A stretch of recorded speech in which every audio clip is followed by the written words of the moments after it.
set here?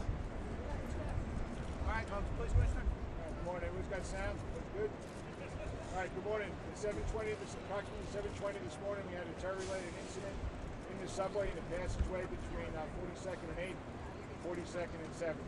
The governor's going to speak, the mayor's going to speak. I'm going to give you some more details. Dan Nigro is going to talk about some of the minor injuries, and then Joe Loda is going to talk about subway service. Governor? Thank you. Good morning to everyone. The first news this morning was obviously very frightening and disturbing. When you hear about a bomb in the subway station, which is in many ways one of our worst nightmares, the reality turns out better than the initial expectation and fear. You had a number of law enforcement agencies that did a fantastic job. The NYPD, the PAPD, the Port Authority Police, the MTA Police, they were all on it. You see behind us representatives of all the agencies coordinated.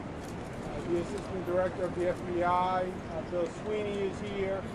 So everyone worked together. There was an explosion.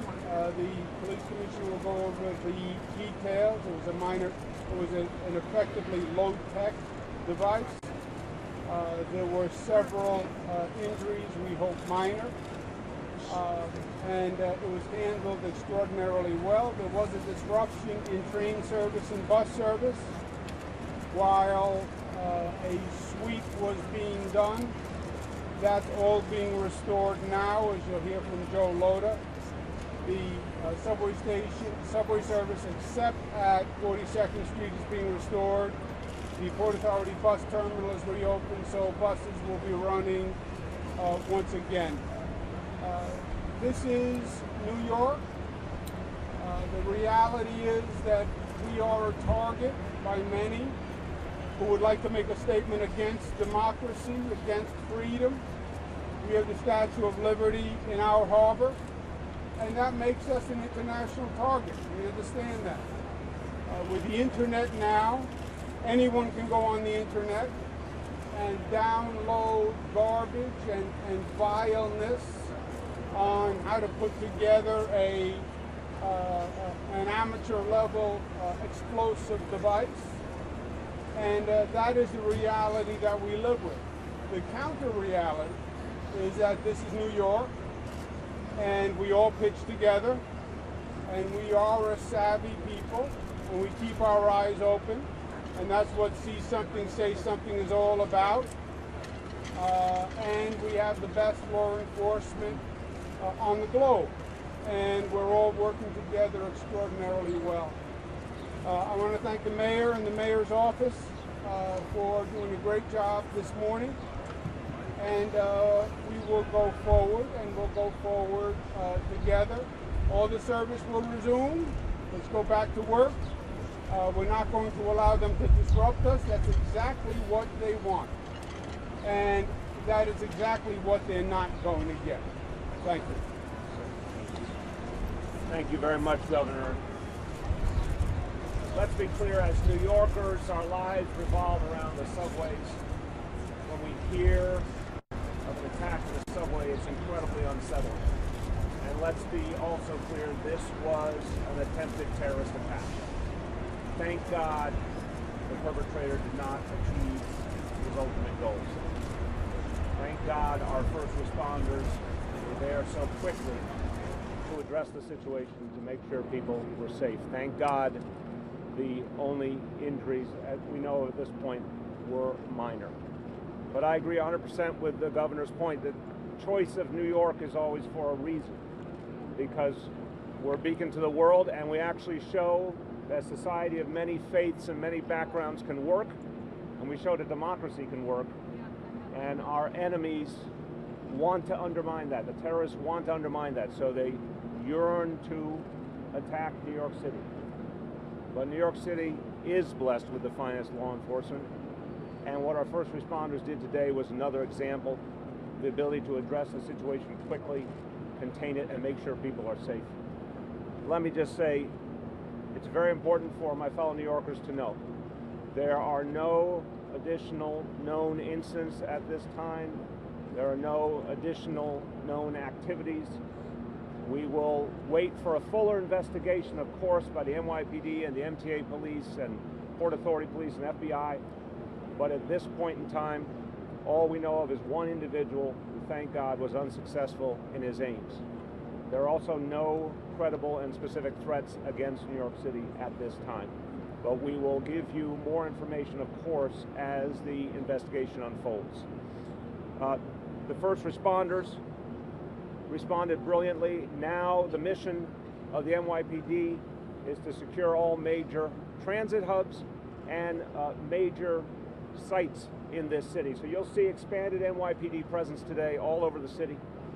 New Yorkers have come to understand when you see our specialized forces, when you see those long guns and those highly trained officers, that's something that should be reassuring to you. It means NYPD is on full alert and out in force, and that means you're safe. Finally, want to say, the governor invoked that phrase, we can't say it enough times, when you see something, say something. This is the difference maker. We've seen it time and again. When an everyday New Yorker sees something that doesn't make sense, hears something, sees a package, gets a feeling that something's wrong, don't hold it to yourself. Tell a police officer. They are the ones who can take the information and act on it. It's so important to speak up because you could be saving many lives by doing so. I'll finish by saying this. This is the most resilient place on earth. We've proven it time and time again. We proved it just over a month ago. We proved it on 9/11. We're going to prove it again today. The terrorists will not win. We're going to keep being New Yorkers. Let's get back to work. Thank you. All right, these are the preliminary facts. So it just happened a couple hours ago, so you have to understand these are preliminary facts. At approximately 7:20, in a below-ground walkway, which connects the I&D line at 4-2 and 8th Avenue with the IRT line at 4-2 and 7, and that's the shuttle at Times Square and the 1, 2, and 3 train. Police were called to a reported explosion. Responding units found an injured 27-year-old male. We've identified him as Akayed Ullah, Akayed Ullah. He had burns and wounds to his body. Preliminary investigation at the scene indicates this male was wearing an improvised, low-tech explosive device attached to his body. He intentionally detonated that device. Looks like there were 3 other people in the immediate area also sustained minor injuries, but Dan Nigro is going to talk about that. The subject was placed in custody and transported to Bellevue Hospital. Immediate police response to the scene included members of the Transit Bureau, Emergency Service Division, Bomb Squad, Counterterrorism, MTA police, state troopers, and the FBI's Joint Terrorist Task Force.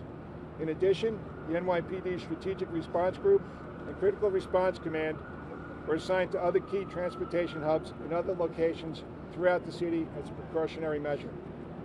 This incident was captured on transit system video.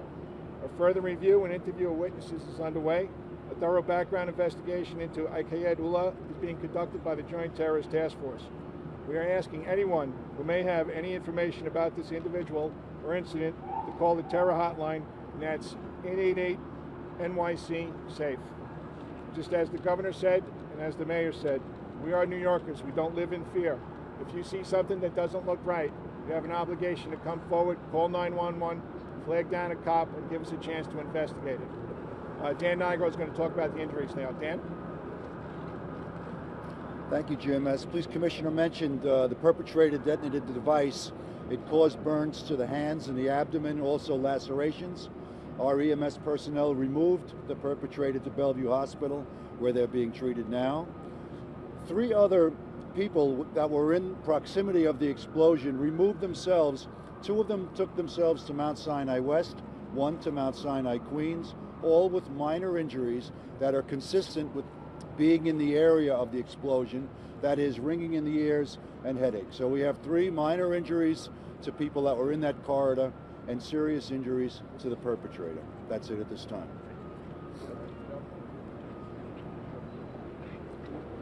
Thank you. As the commissioners have both said, and the mayor and the governor both said earlier this morning, we received an alert of the explosion that happened in the tunnel, and immediately the MTA and the Transit Authority shut down the lines on the 8th Avenue line, the A, the C, the E. Many of them were rerouted. I will tell you right now, they are all back. The only disruption we have right now is that on both the 7th Avenue line as well as the 8th Avenue line, we're bypassing the Times Square 42nd Street corridor, and also the shuttle between Grand Central and Times Square is currently shut down. We expect it to be back up and normal by this evening's rush hour. I do want to also state that on November 6th, just a month or so ago, we had a tabletop exercise with the NYPD to coordinate our efforts in the event that something like this ever happened. And the result of that was today, in less than 2 hours, we are back totally up to speed and getting our passengers around. I want to especially thank not only the NYPD, but also our passengers and our customers for their patience. Thank you. All right, we're going to take some questions. Commissioner,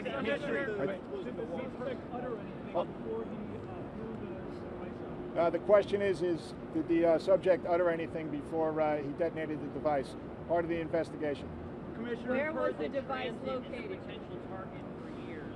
I don't know if Joe can address this or the governor, but we typically have police on platforms and on trains, but there are a lot of these corridors connecting lines where you don't see a cop.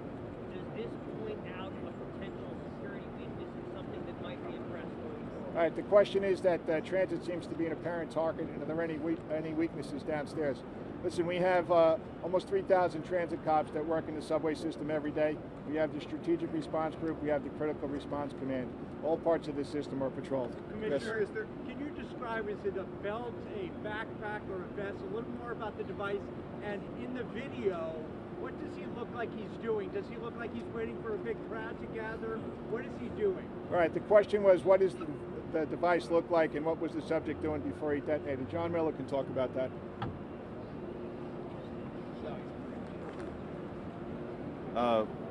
Without getting into too many specifics, the device is based on a pipe bomb. It was affixed to his person with a combination of Velcro and zip ties. The bomb squad is in the process now, along with the FBI Special Agent bomb technicians, of processing that crime scene with others. They're going to gather up those pieces, and we'll have a better idea of what the device was put together with and what was inside it. What did it look like? All right, hold on. Yeah, we're not going to go into that right now.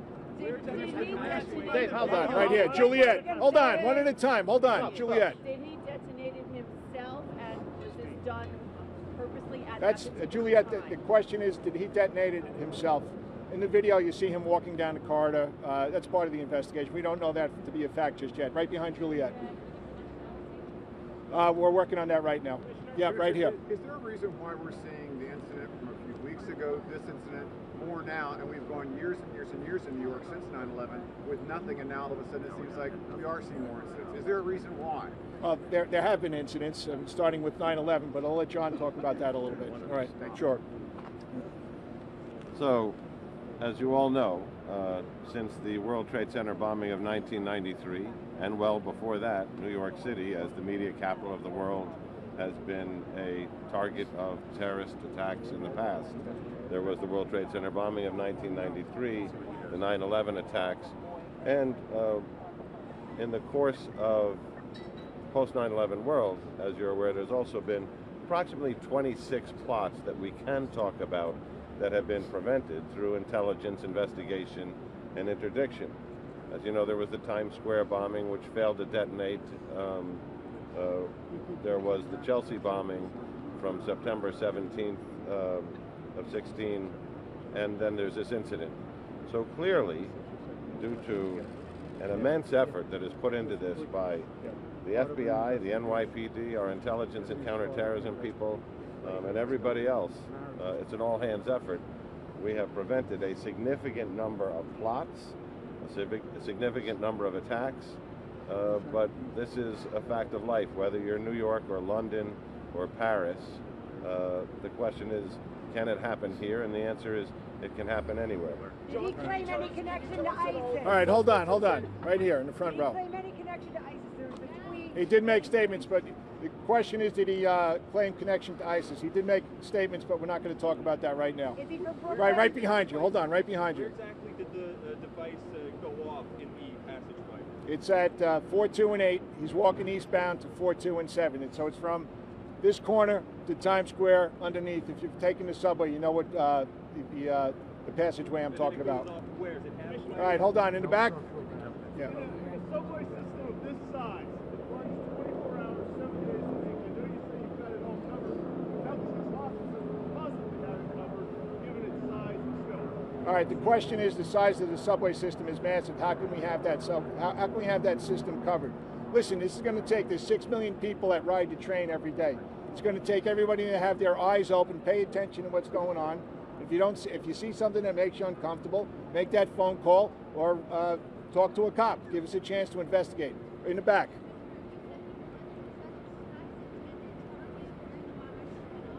We don't know. The question is, was it intentional, the spot where he detonated the explosive device? We don't know that yet.